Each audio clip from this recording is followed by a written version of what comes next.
기만과 기망 두 단어의 차이에 대해 알고 계시나요? 둘 다 남을 속인다는 뜻을 가지고 있는 용어이지만 법률적으로 기망은 허위의 사실을 말하거나 진실을 은폐함으로써 상대방을 착오에 빠지게 하는 행위로 사기죄의 구성 요건에 사용되는 용어입니다. 예를 들어 돈을 빌릴 때 갚지 않을 생각이면서 갚겠다고 약속하고 돈을 빌린 경우가 기망 행위에 해당하는데요.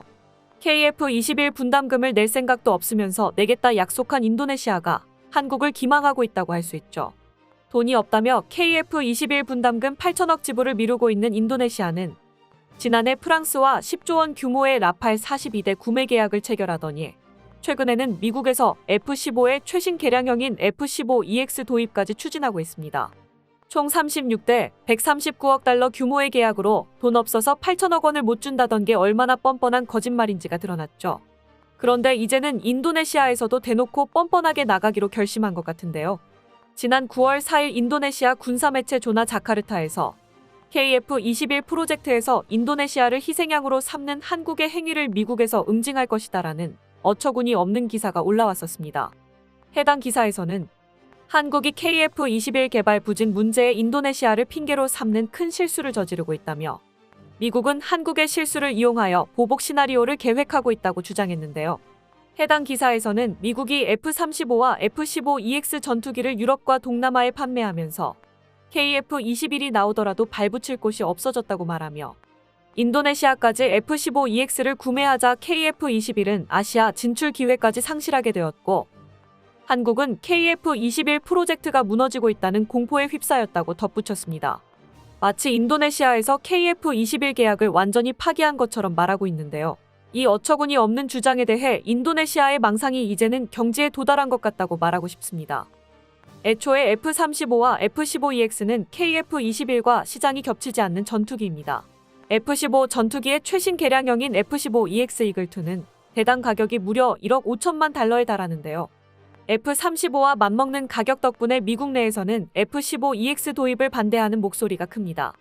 F-35의 개량형과 6세대 전투기 개발이 진행되고 있는 와중에 F-15 전투기를 신규 도입하는 건 보잉을 살리기 위한 정치적인 결정이라는 것이죠. 또한 F-15EX의 특징은 전폭기라 불릴 만큼 무지막지한 폭장량으로 스텔스와 기동성을 추구한 다목적 전투기 KF-21과는 분야가 전혀 다르다고 할 수 있습니다.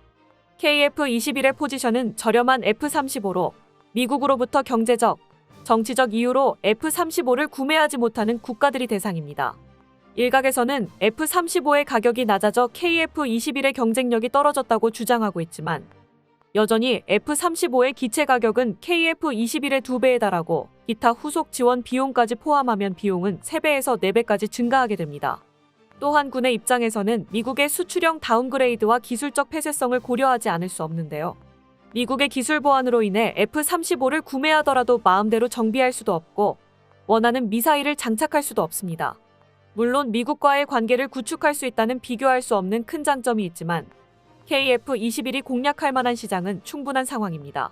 결국 이 같은 주장은 인도네시아가 KF-21 향후 프로젝트에서 퇴출될 상황에 처하자 어차피 망할 프로젝트였다고. 그러면서 결국 이번 KF-21 분담금 미납은 한국이 먼저 기술을 제공하기로 해준 약속을 어겼기 때문이라는 궤변을 빼놓지 않았습니다. 인도네시아가 KF-21 기체는 물론이고 기술까지 전부 다 받기로 했었다는 계약에도 없는 주장을 진심으로 믿고 있는 것 같은데요. 게다가 라팔과 F-15EX에 그치지 않고 인도네시아에서 5세대 전투기까지 사려 한다는 소식이 전해졌습니다. 사실 과거 인도네시아에서는 F-35까지 구매하려 시도했었지만 미국에서 수출을 거부하며 무산됐었습니다. 미국이 F-35 수출을 거부했던 이유는 인도네시아를 믿을 수 없었기 때문인데요. 미국의 전투기 중에서도 F-35는 가장 믿을 수 있는 미국의 동맹국에게만 판매되는 전투기로 러시아나 중국과 밀접한 관계가 있는 국가에게는 판매를 거부해 왔었습니다. 인도네시아가 정확한 예시인데요. 특히 인도네시아는 그동안 러시아로부터 수호이 30, 수호이 27 전투기를 비롯한 수많은 무기를 구입해 왔으며 심지어 러시아 군과 합동훈련을 실시하기까지 했었습니다. 중국과도 남중국해를 두고 영토 분쟁을 벌이고 있긴 하지만 밀접한 경제협력 관계를 맺고 있으며 중국의 1대1로 사업에 동참하고 있기도 합니다. 게다가 미중 대립이 극에 달했던 올해 6월에 인도네시아에서 진행된 다국적 연합해상훈련에 중국 해군을 초대하여 미국의 공분을 사기도 했었습니다. 미국으로선 핵심 군사 기술이 인도네시아를 통해 러시아나 중국으로 넘어갈 수 있다고 우려하지 않을 수가 없는 상황인 것이죠. 그렇게 F-35는 물 건너간 인도네시아가 새로운 대안을 마련했다고 하는데 그 대안이 황당하게도 중국이라고 합니다. 지난 9월 13일 조나자카르타에 인도네시아 5세대 전투기 확보 위해 중국에 젠10 구입한다는 제목의 기사가 올라왔습니다. 해당 기사에서는 F-35 구매에 좌절한 인도네시아의 해결책이 중국의 젠10이 될 수 있다는 황당한 주장을 펼쳤는데요. 그러면서 인도네시아가 젠10을 구매하면 F-15는 물론이고 싱가포르의 F-35와도 경쟁할 수 있다고 주장한 중국 언론의 보도를 인용하며 인도네시아가 젠10 구매를 거부할 이유가 없다고 말했습니다. 그런데 좋게 봐줘서 중국판 F-16이라고 할 수 있는 젠10으로 5세대 전투기인 F-35를 상대할 수 있다는 건 아무리 생각해도 말이 안 되는 소리 같은데요. 조나 자카르타에서는 젠10이 5세대 전투기에 사용되는 기술을 채택하고 있다는 걸 근거로 내세웠습니다. 바로 추력 편향 기술인데요. 대표적으로 F-22에 적용된 추력 편향 노즐은 추진력을 분사하는 엔진의 노즐을 자유자재로 조절할 수 있도록 만들어 기존의 전투기가 상상할 수 없었던 다차원 기동을 가능하게 만들었습니다. F-22를 세계 최강의 전투기로 만들어준 기술 중 하나이죠. 하지만 노즐을 움직이면서도 고온, 고압의 가스가 새어나가지 않도록 만들어야 하기에 상상 이상으로 개발이 어려운 기술인데요. 그런데 이러한 추력 편향 기술이 중국의 젠10에 적용되었다는 것입니다. 그 근거로 2018년 당시 중국의 군사 잡지에 추력 편향 노즐로 보이는 엔진을 장착한 젠10C의 사진이 게재되었다는 것을 예시로 들었는데요. 후방 날개 구조가 추력 편향 노즐이 회전할 수 있도록 변경되어 있었기에 정말로 젠10의 TVC 기술을 적용한 것처럼 보이는 사진이었습니다. 여기에 기체를 세미 스텔스기로 만들기 위한 톱니 모양 구조까지 포착되었는데요. 이게 사실이라면 젠10이 5세대 전투기까지는 아니더라도 그에 대항할 만한 성능을 갖추게 되었다고 말 못할 것도 아닌 것 같습니다. 하지만 역시나 인도네시아의 착각일 뿐이었는데요. 중국 전투기에 추력 편향 노즐을 장착한 전투기가 없는 건 아닙니다. 바로 중국의 5세대 전투기 젠20에 추력 편향 노즐이 장착되어 있죠. 젠10의 경우 2018년 이후에 양산된 기체에서 추력 편향 노즐이 장착되었다는 소식은 전혀 찾아볼 수가 없었는데요. 전문가들은 젠20에 추력 편향 노즐을 적용하기 전 젠10을 테스트베드로 사용했고 시험기에 사진이 공개된 것이라고 분석하고 있습니다. 애초에 로우급 전력인 젠10의 정비 난이도를 펄쩍 뛰게 만드는 기술을 적용할 리가 없었죠. 또한 애초에 젠10 전투기의 성능이 여타 서방 전투기들과 비교하기도 민망할 정도인데요. F-35는 말할 것도 없고 중국에서 목표로 했었던 F-16과도 비교해도 젠10 전투기가 훨씬 뒤처지는 스펙을 가지고 있습니다. 기동성과 전자전 성능은 물론이고 중국에서 자부하는 WS-10 엔진은 신뢰성이 매우 떨어져 초기형에는 러시아제 엔진을 탑재했었죠. 게다가 아주 초보적인 항공기술에서 문제가 드러나기도 했었는데요. 지난 2015년 젠10 전투기가 우천 비행 중 누수가 발생한 사실이 중국 언론에 뒤늦게 공개되며 몰매를 맞은 적이 있었습니다. 전투기의 가장 기초적인 방수도 제대로 이루어지지 않은 건데요. 젠10을 개발한 청두에서는 곧바로 방수 기능을 보완해 문제를 해결했다고 발표했었지만 거짓말이었다는 사실이 중국 방송을 통해 들통났었습니다.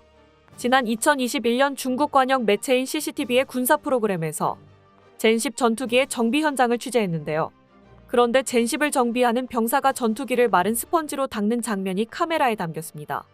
해당 중국 군인은 무얼 하고 있냐는 진행자의 질문에 물을 뿌리면 전투기 표면에 코팅을 뚫고 수분이 기체로 들어가 내부 부품이 녹슬 수 있기 때문에 정비할 때는 세정제를 바른 스펀지로 닦고 있다고 설명했는데요.